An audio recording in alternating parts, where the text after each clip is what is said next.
So if we've got our Bibles online or hard copies, I'd like to invite us to turn to Genesis chapter 1.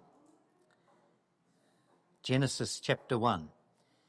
And we're going to begin in verse 9. And today we're focusing on another day within the creation narrative. And we're going to focus on day 3.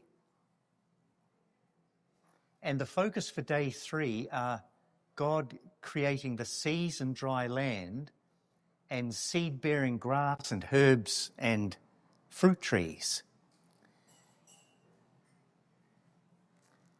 So I just want to greet us with a sort of a bicultural perspective. And if we say morena koutou katoa, that means morning to us all, or morning everyone. And if we say atamarie e te whānau, it means peaceful morning to the family. And so I mean that this morning for us all. So let's begin, and we've got to sort of open up the archives of history, and we've got to go back in time. We're talking about a number of thousands of years ago, and it's quite hard to go from 2026 back to this creation event. But let's give it a go and look at verse 9 to start with. It says, "And God said, let the waters under heaven be gathered together unto one place, and let the dry land appear, and it was so." Just reflect on that. There's two significant aspects of the creation account stated. It's the gathering together of the waters to form oceans, and it's the formation of land above sea level, dry land. And what's particularly special is that God said, He commanded, He expressed His will through audible, communication. He said what was in His supernatural, almighty mind. You and I couldn't do that. Evolution, cosmological materialism couldn't do that. We're talking about an intelligent, supernatural causation behind the seas and the earth being gathered in that way. Now in verse 10, it says, "And God called the dry land earth." It's interesting. "And the gathering of the waters He called seas." Now in the Hebrew language, the Hebrew word translated earth is eretz, and it is sometimes translated land or earth or country or even ground. And the Hebrew word for the seas, and it's in the plural, is yomim. But in the Maori language, does anyone know what the Maori word for sea and earth are? I've got a little prize, and you're allowed to look on your AI app. What's the Māori word for sea? Well done. Prize coming your way shortly. Thank you, Michael. And what's the Māori word for earth or the land? Because it's very important to them, as is the moana. It is whenua. So prize coming to Kayla as well. And it's good for us as we are engaging in a pioneer stage of church growth and development in this community and in other communities to be culturally aware of, these perspectives, because I think it helps us to relate more authentically and empathetically with the Indigenous folk of Aotearoa.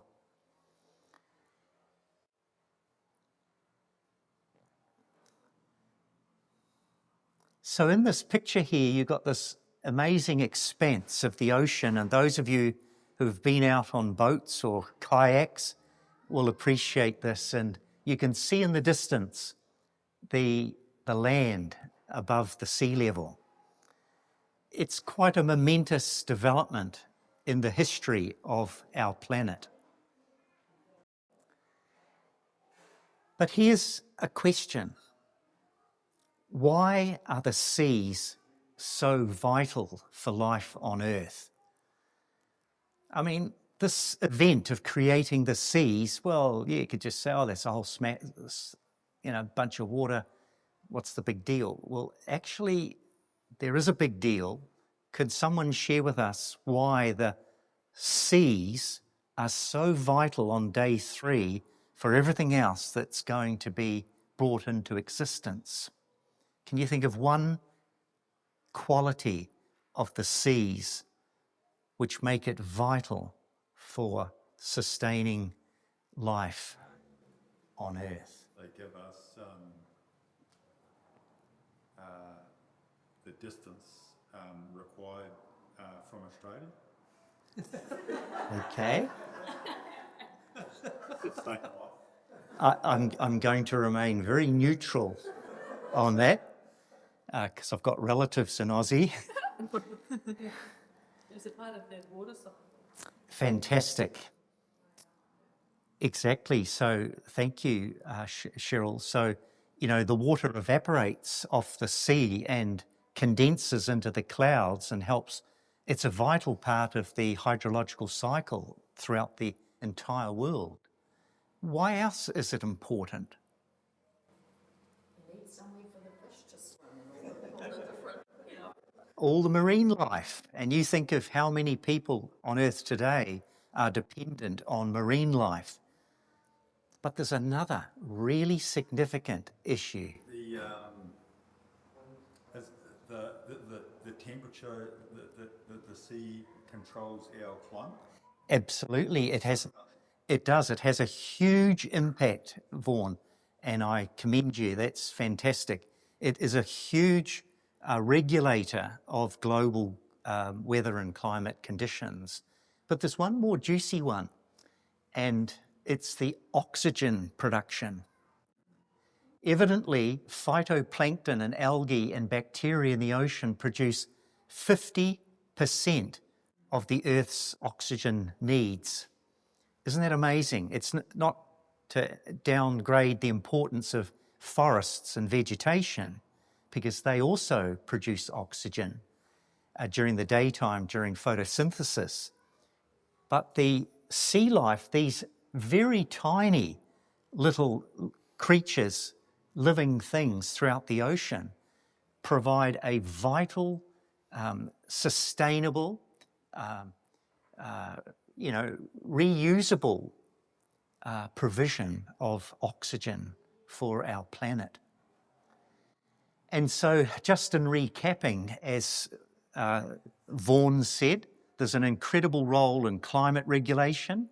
The oceans absorb heat and carbon dioxide, acting as a massive carbon sink that stabilises the Earth's temperature. But as Cheryl pointed out, they're vital for the hydrological cycle and the food and the livelihood that fishing provides for humanity is enormous. Sorry? Thank you. Yeah, for the te reo word for nourishment, food that comes from whether it be streams or rivers or lakes or the ocean. Now, what's interesting is that Genesis chapter 1, verses 9 and 10 emphasise that there was this gathering together of the waters into one place and called seas and the earth, you know. And it's interesting that even secular science, not that I'm a great fan of it all the time, and I'm not endorsing it unreservedly at all, but secular science recognises from their long age perspective of the history of the continents that make up the earth today, that if from their perspective, when they go back in time, taking into account things like continental drift and the movement of the earth's crust, they actually concede that there was this singular sort of planetary earth mass surrounded by, you know, a sort of a singular ocean with the occasional lake and so forth. There's New Zealand down here. It didn't seem to be too traumatically affected, but you can see where Great Britain is up here. We've got perhaps India and Thai, Vietnam, Cambodia down here, Aussie, and Still got the gap of water there. and the Middle East. I don't know, probably somewhere in this area, I think. But isn't that interesting that even secular science concedes that based on their interpretation of the geological movement over squillions of years, they concede that there was this original landmass? I find it fascinating. I just don't go along with the 335 million years ago. And evidently, this theory of continental drift was attributed to this guy, Wegener, only in 1912, where it elaborated upon this idea of the Earth's continental crust, you know, giving rise to new continents and smushing together of mountains and things. I find it fascinating. But the biblical narrative, I think, definitely affirms that there was a singular sea and a singular earth in God's original plan. But let's get down to the nitty-gritty. The earth. Let's explore this a bit deeper, because it's so easy for us to just whiz over the theme earth and fail to realise that, like the ocean, there are multitudes of amazing, phenomenal features in the earth that enable life to exist so wonderfully today. So let's dig a bit deeper. Let's go beyond the surface. What are some characteristics of Earth that are vital for sustaining, you know, the planet? And I know this will be of immense interest to our agricultural experts. So they're warmly invited to contribute, but anyone else is welcome as well. What are some vital characteristics that are inbuilt into the earth? The way bacteria, etc., breaks down, you know, dead organic matter, Yeah. you know, the worms and all that. Yeah. And I found out recently 80% of the goodness in the soil is from the exudate of roots. Yeah. Yeah.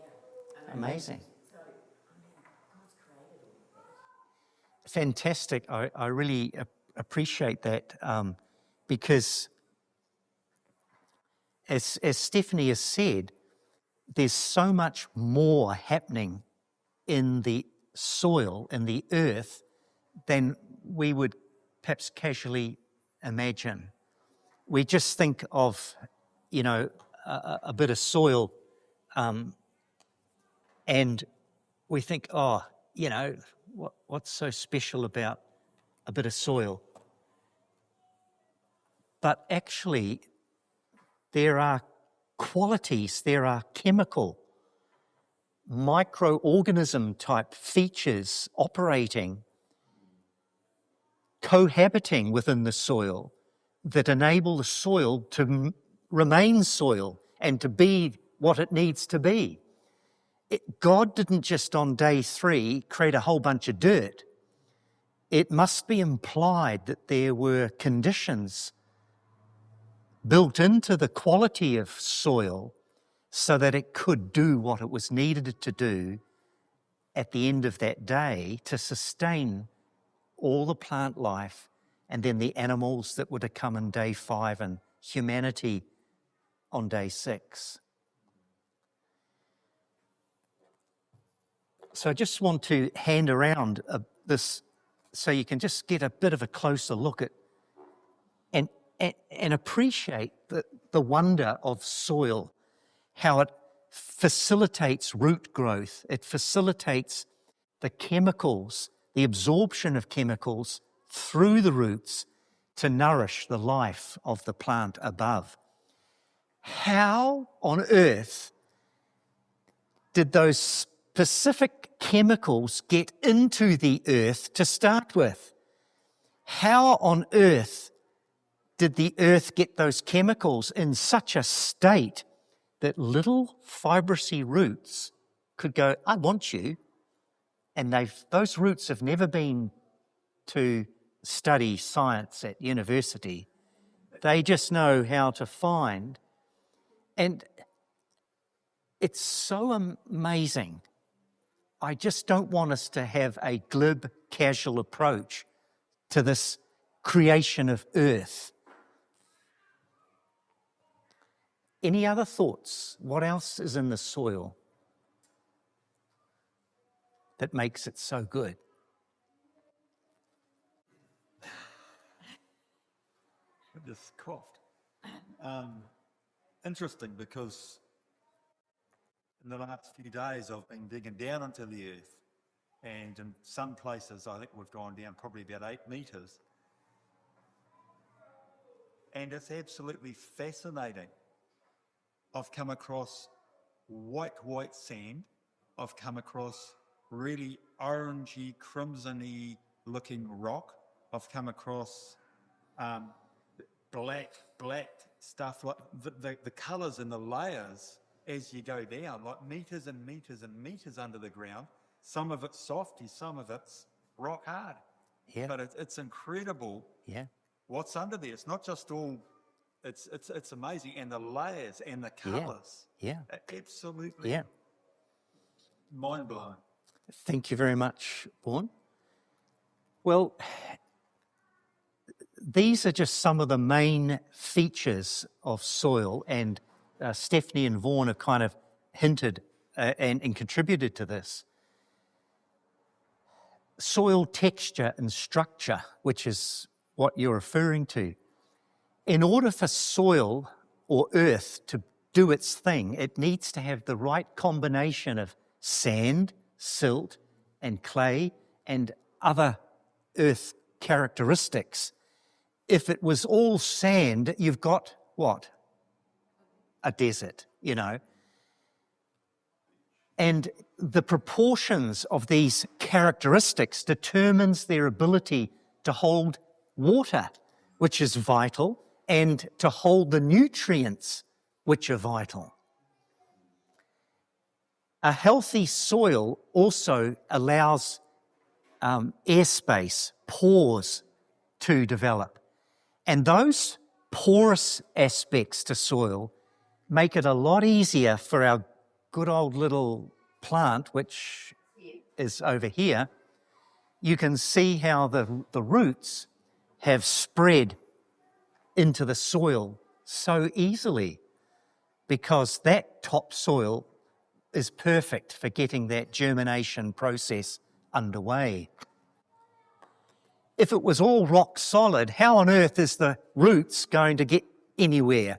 And remember, there was a parable in the New Testament where it said some seed fell among the stony ground, And it sprouted initially, but there was no capacity for it to put its roots down, and it gave up the ghost. But not only does the soil need to provide pore spaces to allow root growth, it allows for air circulation, which is also vital for the well-being of the plants. But also, the earth provides an amazing drainage capacity. It can store water, it can clean out the pollutants as the water drains through the water en route to the streams or to the rivers or to the lakes. It can act as a bit of a sieve, like a filter, and thereby purifying water, but it also helps to prevent erosion, because if it didn't have any capacity to store water, it would just get smushed away in a flash. Now, that's just the structure and texture issues of soil, but it goes deeper, and this links to something of what Stephanie has shared. 25% of the Earth's biodiversity are contained below ground. Isn't that amazing?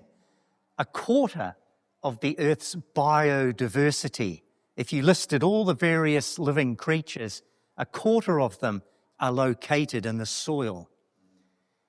Microorganisms, fungi, bacteria, earthworms, they break down organic matter, recycle nutrients, and help suppress the poisonous stuff, the pathogens. And the living roots create a zone for microbial activity where plants release nutrients and attract the goodies, the beneficial microbes. I think we're talking about a soil, an earth, that is much, much more sophisticated than some sort of a meteorite just brings into earth and smacks in and somehow it forms through, molten magma just drying. The earth, like the ocean, is an incredibly complex, highly sophisticated, vital component to survival of life on earth. And the two, notice, are made in the same day. The seas and the earth, they're integral to one another. You can't have billions of years between one and the other.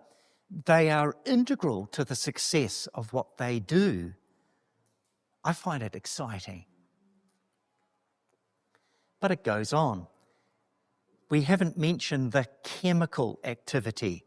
Now, I'm sure if you would confirm to us that you engage in fertilising the soil from time to time. Why do you have to do that? Got to put the nutrients. So every time we send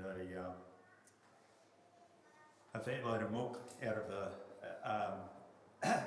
from the farm, when the tanker drives you up the gate like it did this morning, that's come from the ground. So you've got to put the nutrients back in, otherwise they get depleted and then the grass stops growing. Exactly.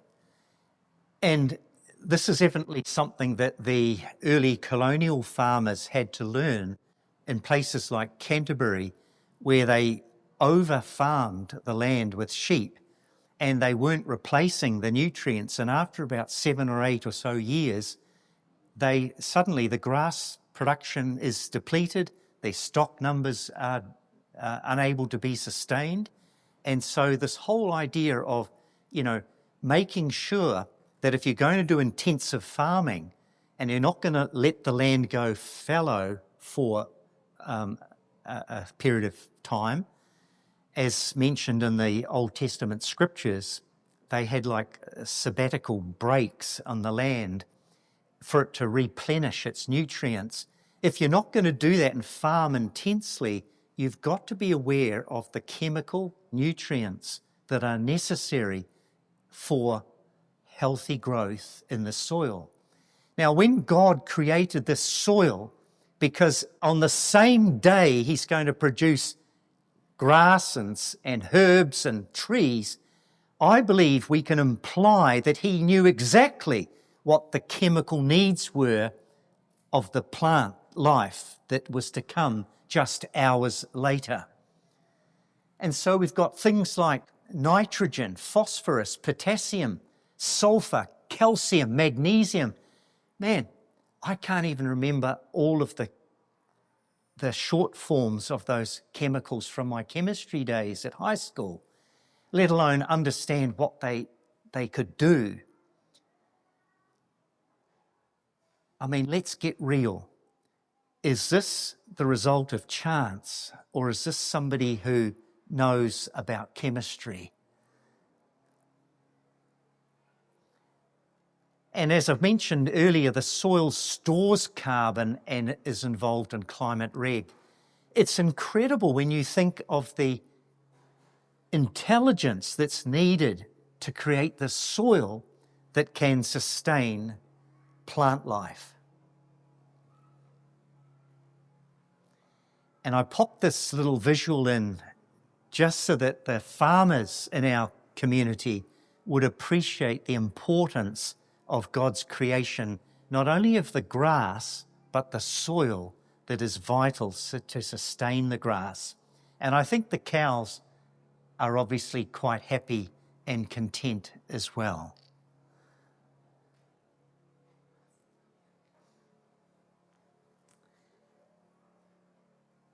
But this is just the surface.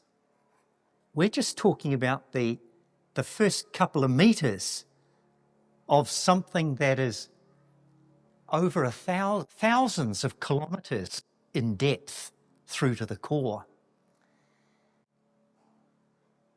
We've just been chatting and sharing about the very tip of this profile of Earth. And Earth has all of these amazing features from its crust through to the mantle and the outer and inner core. It's mind-boggling. The outer core is where, believe it or not, molten iron and nickel exist in such quantities and with amazing electrical and magnetic capacities.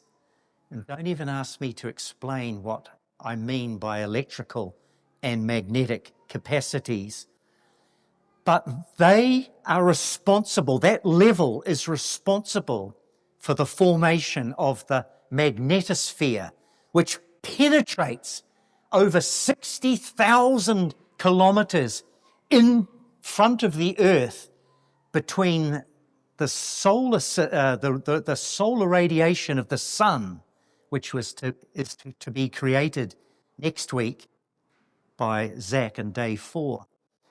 And this magnetosphere, which penetrates over 60,000 kilometres into the space between Earth and the sun, to act as and the language in the scientific literature is like an armour. It's the Earth's armour to protect it from the absolutely destructive solar radiation that would come from the sun on day 4. And it still protects us today. The magnetosphere is an amazing wonder. Why on earth should the outer core consist of nickel and iron? If it had other constituents, it wouldn't do its job. Its depth is critical for creating these rotating currents which penetrate through the Earth into beyond the atmosphere to be our armour plating from the absolutely toxic solar wind, which would just wipe the atmosphere to bits. It would just smite the Earth with deadly radiation and kill all life. You know, we think of the outer core, ho-hum. Well, actually, it's not ho-hum. And it's liquid because the core is so jolly hot. The solid core, it's incredibly hot. It's 5 to 6,000 degrees Celsius, which is equivalent to the surface of the sun. Not the internal heat of the sun, which is in the millions, but the surface of our sun is equivalent to the heat that is generated from the inner core to necessarily melt, liquidate the nickel and the iron to help generate these vortexes of currents, not just electrical, but magnetic currents, which then poof out into space between Earth and the sun. 64,000 miles and beyond. Just an accident, just some sort of a coagulation of galactic dust, that just eventually cooled, just by chance. Come on, guys. We've got to get real. What we're talking about, the earth, is so phenomenal. It's so integral. It's so amazing. It just evokes within my soul, praise be to Yahweh. It evokes a call to hallelujah.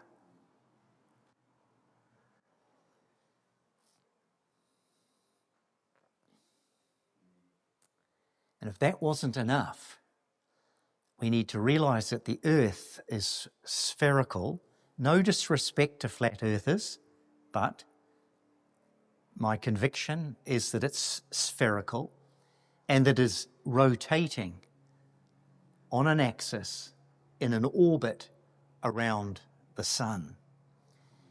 And just so that you're aware, the orbital rotation of the earth on its axis is actually vital for the formation of those electromagnetic currents which form the Earth's magnetosphere.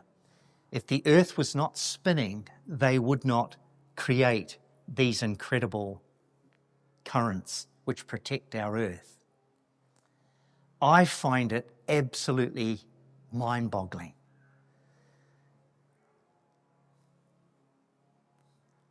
Now, on the latter part of verse 10 of your narrative in Genesis, it says, and God saw that it was good.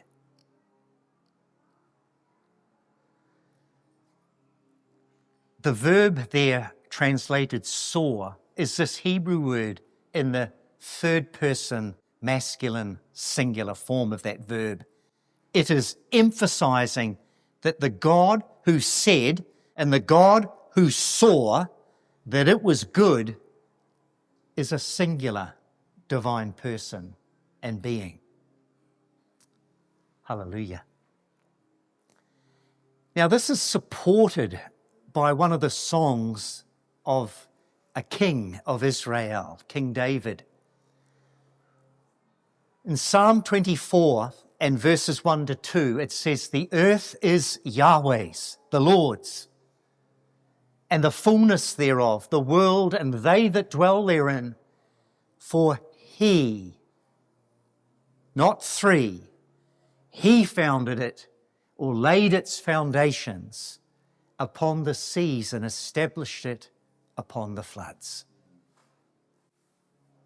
So several thousand years later, King David is acknowledging his understanding of supernatural creation of the earth.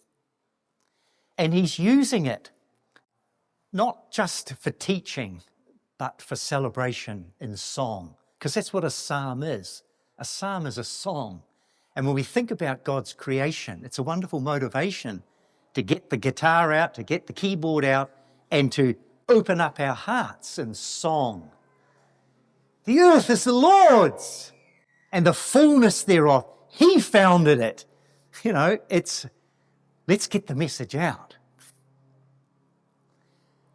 This teaching today is designed to not only provide information, but to provide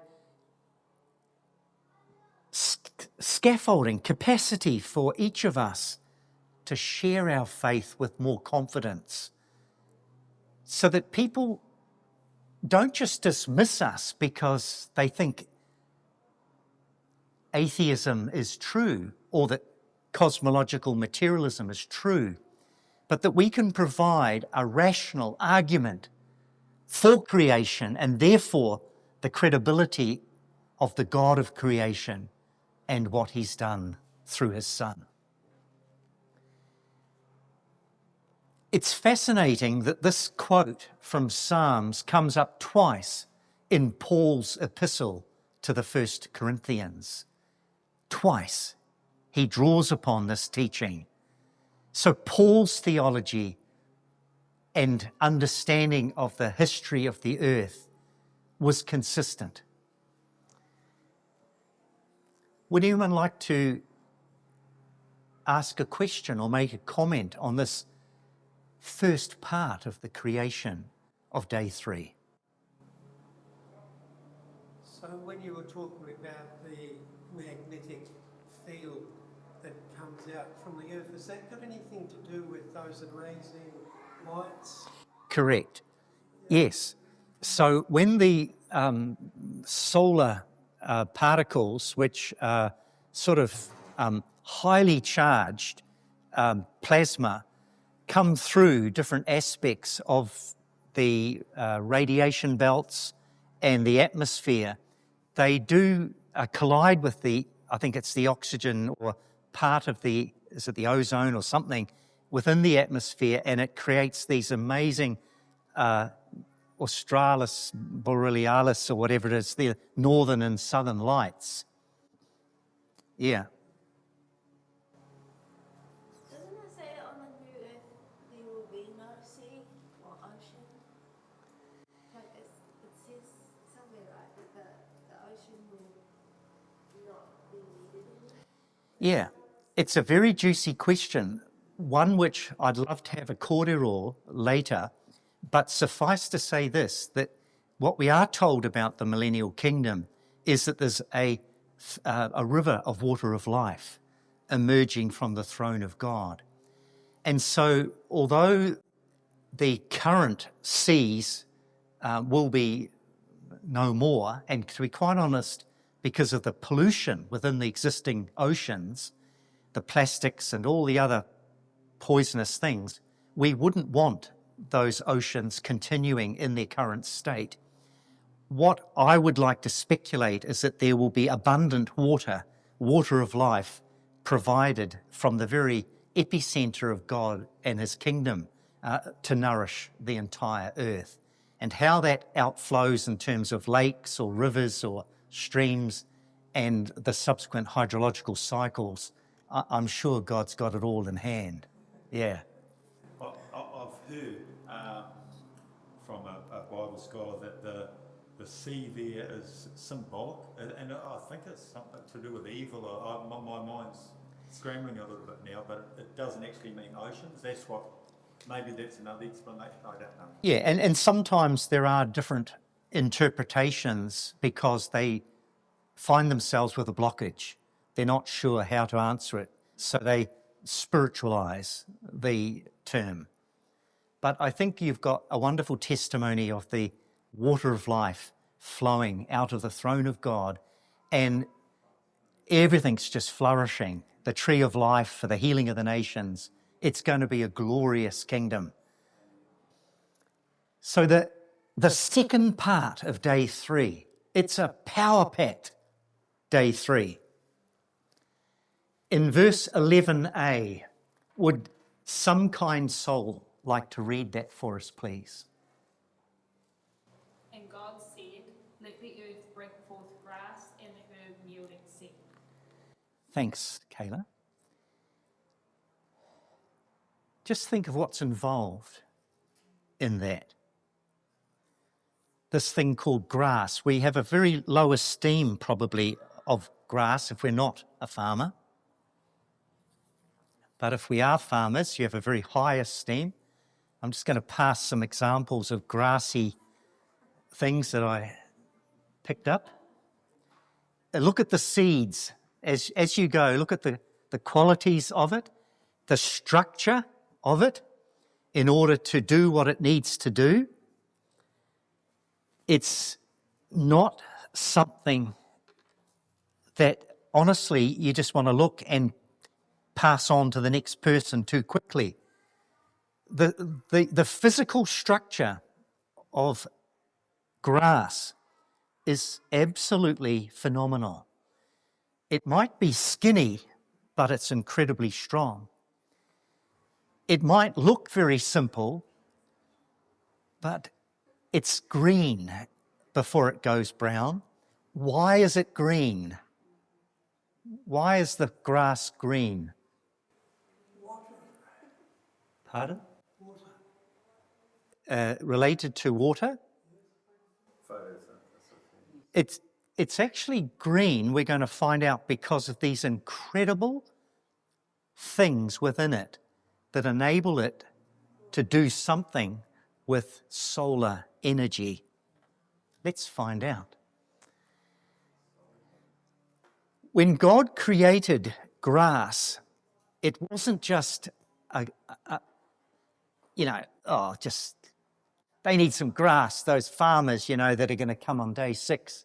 They're going to need some grass for their cows. No. This is incredible, wise, complex, forward planning. This is before the sun, because God provided the light for days 1, 2, and 3. He's preparing the earth for the sun to come on day 4, and for the animals and the marine life to come on day 5 and 6. It's preparation. Evolution says the sun came first and then grass evolved later. It's an upside down worldview. I think it's rational to think that God created the grass first. He still provided daylight from his own source, but it was perfect preparation for the solar, amazing miracle of what was going to take place on day 4. It's about sustainability through seed production. Notice how the word seed is mentioned right at the outset.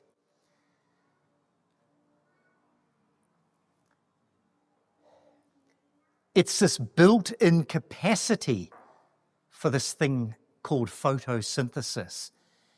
Do you realize photosynthesis is so complex that even the best scientists and technicians have been able to come up with what they call synthetic leaves and bionic leaves, but those very things pale into insignificance compared with the living examples which they've copied or tried to copy to create these synthetic and biotic leaves.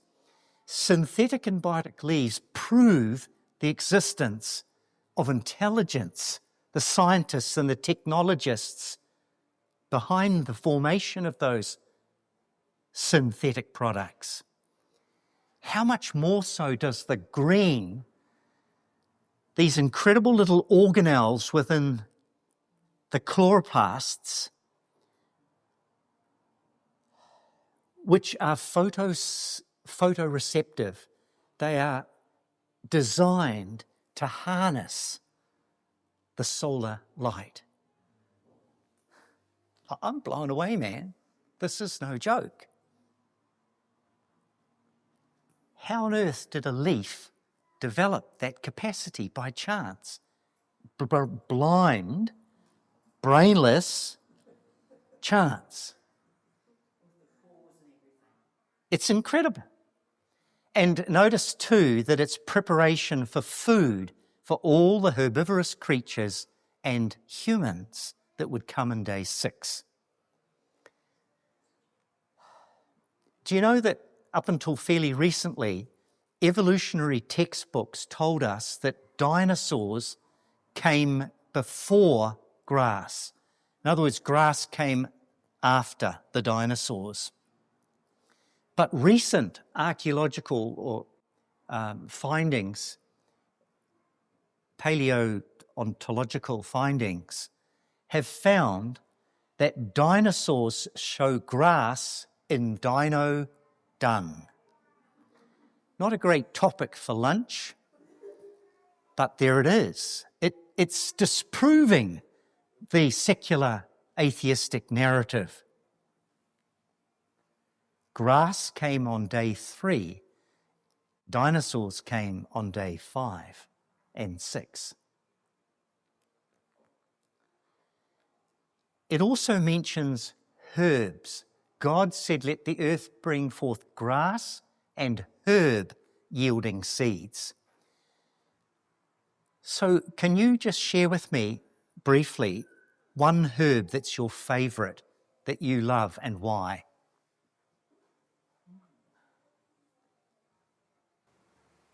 I'm a coriander convert. I like coriander now because I like Vietnamese. A coriander convert, there we are. Mint. And why? It's just so fresh and like full on. Like it's crazy that sort of taste and flavour and Yeah. smell can come from a little. Yeah. And Jemima, which herb do you like when you're cooking? Very good, thank you. You see, all these herbs have these amazing fragrance that come out of them. I don't think this was just a blind, brainless chance event.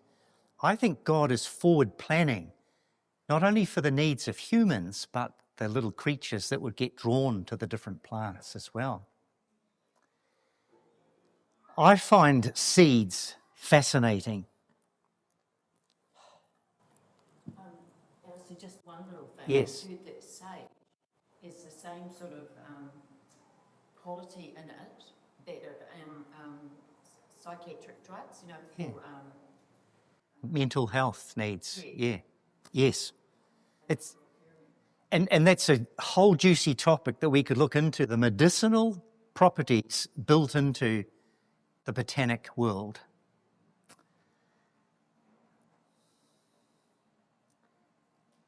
But we haven't even thought about how on earth does a seed grow? I mean, it just said herb yielding seed, but come on, how does this little seed actually grow? I'd like you to take a couple of these if you want to and sprinkle them into your garden. I hope I don't get into trouble. They're related to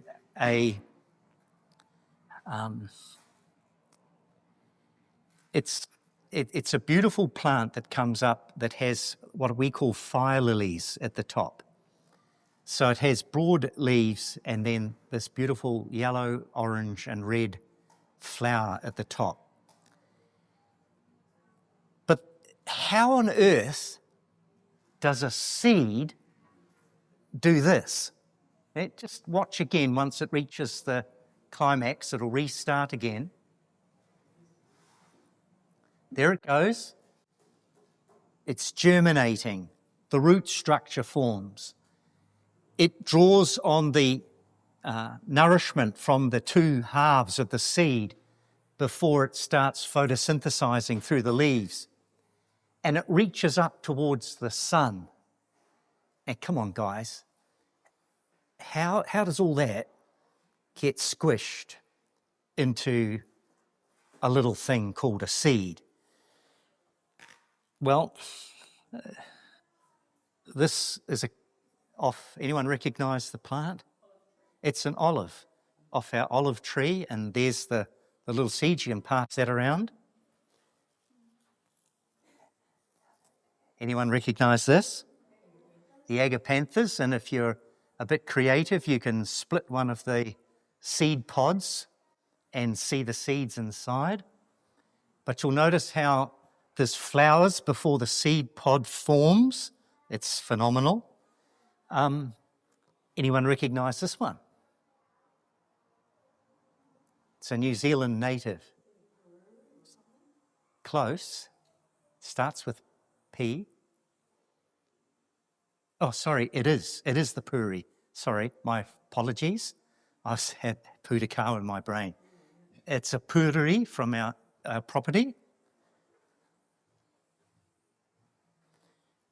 Does anyone recognise this one? It's a native.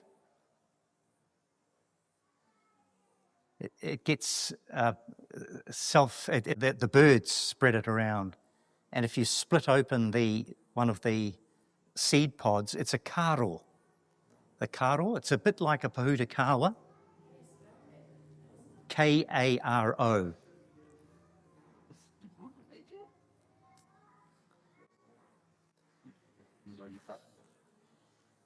This is the seed pod from the plant that those little black seeds that I've handed out will grow into, the fire lily. This high, depending on, conditions.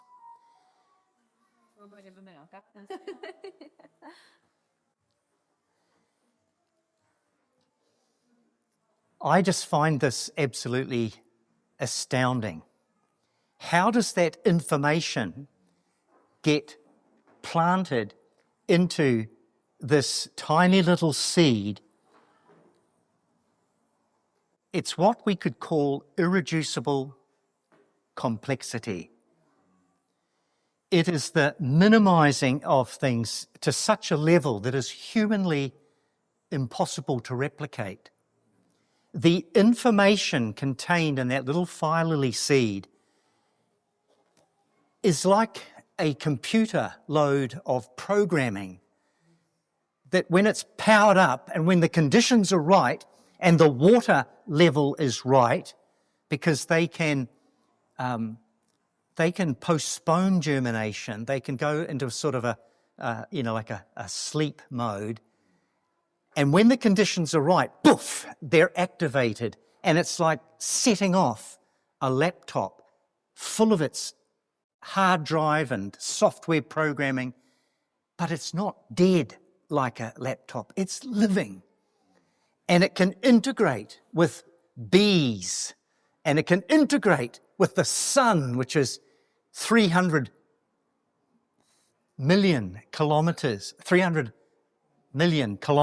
away from Earth. It can integrate with oxygen and carbon dioxide and water. I mean, are you telling me this got here by blind, brainless chance? It's mind-boggling. When it's right, boof, it comes to replicate its parent plant. I was told, Alaster, from a farming perspective, if you get gorse and you spray your farm out so there's no more gorse and then they start popping up, and spray them out again. I was told at Massey, a gorse and ragwort, I think, but definitely gorse seed can survive 80 years before it decides things are right to germinate. Yeah. Like you say, it's alive. It's sitting there Yeah. alive with all that information for 80 years. A lot of seeds have the capacity to lie what we call dormant before germination. It's extraordinary. Also, I was to my brother did horticultural science, and the reason you get all the colours in autumn is that green pigment is gone. That's replaced all these other colours. Yeah. Yes. And what an amazing thought that living plants reproduce themselves and can grow new grass. So when the cows come along and go munch, munch, munch, munch, munch, the grass doesn't die, but it can grow and replace itself. I mean, where did that come from? I find it extraordinary. Now, in verse 11, part B, it says, not only did God create the grass and the herbs with the seeds, but he also produced the fruit tree that yields fruit according to, notice this language, its kind. It's kind. Right at the outset, God's word recognizes biodiversity. It wasn't that God created one plant and then they evolved into this tree of life, like the evolutionary view provides. God created biodiversity after its kind, right from day 3. Isn't that exciting? it may not fit all the genus and species of plants that are in the botanic world today, because obviously things have morphed and changed. But God created the botanic world with biodiversity right from day 3. I find it exciting. Now, the Māori word for tree is like rako, and so rako whaihua means a fruit-bearing tree. Now, we've already got prizes for Kayla and Michael. Anyone recognise this one for a prize? I've got 6 prizes to give out. They're the viola flowers.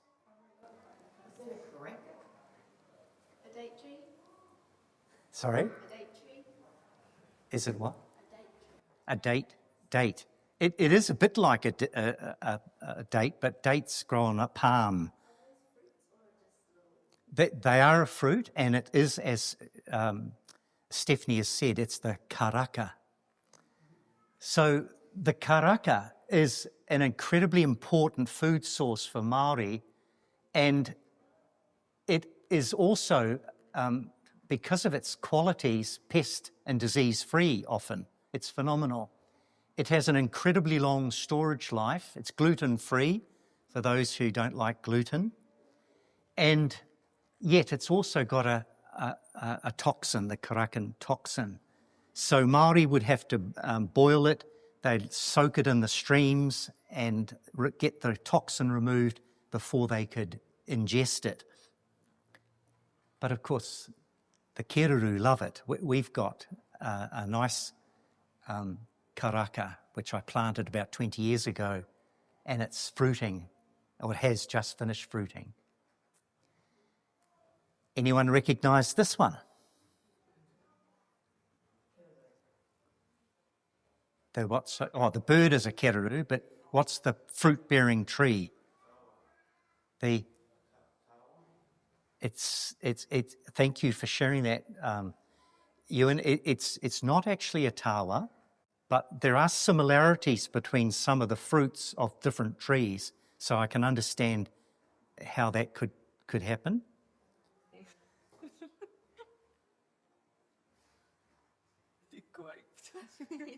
Oh, it's a grape. That's not a It's also a tree that we've got about 10 of these growing around the property, but it's the tarairi. And the tarairi I planted 20 odd years ago because it's a wonderful draw card for the keruru, the wood pigeons, and they love it. But it's also a food source traditionally for Māori folk. But what I find as a takeaway, folks, is that the seed argument is an incredible narrative to put before people. You could take a seed with you when you share the gospel and say, well, do you believe in God? Nah. Well, the seed, how could the information get in the seed? How does it know to germinate and to grow into a parent plant all by itself? Have you ever thought about that? It's an incredible testimony for pre-programmed genetic information. I find it just mind-boggling. Now, some people will say, oh yeah, but things have evolved. Well, within God's creation of different kinds, there is the capacity for plants to morph into a different variety. It doesn't mean a tree becomes a bird. So we have the example of the nectarine and the peach. Evidently, about 2,000 years ago in China, nectarines have their origin. And nectarines are incredibly similar to peaches.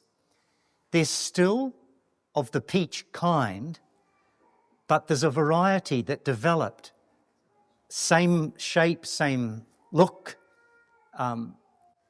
it's not to say that evolution is true. This is what we call micro adaptation. It's not macro evolution.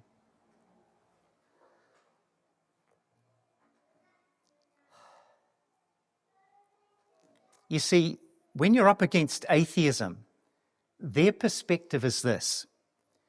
About 400 to 600 million years ago, all the botanic life emerged from water-based green algae. You know that slimy stuff you see in the streams? Everything just came from that by chance over millions of years. My conclusion this morning, you've been incredibly patient, is that is an atheistic worldview stance. The biblical narrative does not support that. The biblical narrative affirms of a supernatural divine origin for the earth, for the seas, for the grass, the herbs, and all the wonderful fruit-bearing trees. Hallelujah.